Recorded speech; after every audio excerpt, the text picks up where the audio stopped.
depends in part on this conventional tradition of natural history as a visual spectacle. And that convention is particularly strong in the representation and study of coral and coral organisms and coral islands.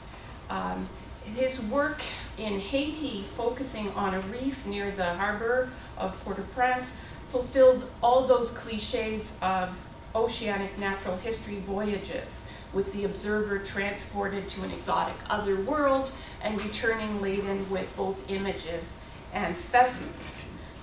But Beebe frames this conventional natural history of spectacle presentations within a larger discussion of the significance of the technologized vision of the underwater that is now available to modern humankind.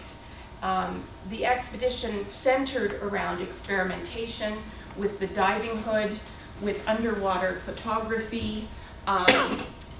This is the movie camera, the 1920s era movie camera that he adapted for use underwater, and that's the era's diving hood.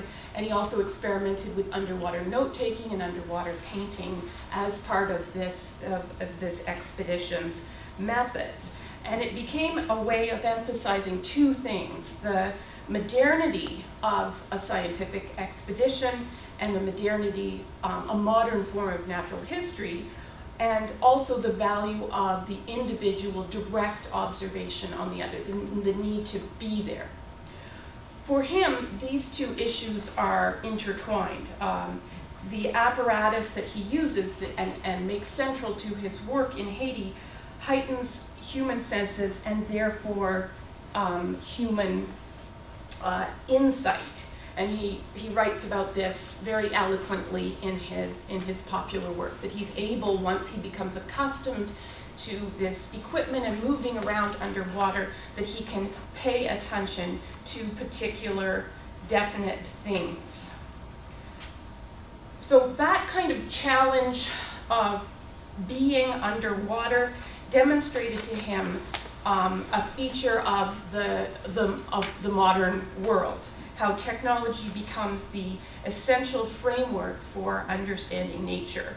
So for him, the hood or the equipment that he's using is more than what we would call now a prosthetic. It's an apparatus that actually validates the human observer and de-alienates the observer and the environment that he's in. The diver, in entering the study of the coral reef, is just as strange and not strange as the coral organism itself, that liminal form that's a combination of plant, animal, and mineral.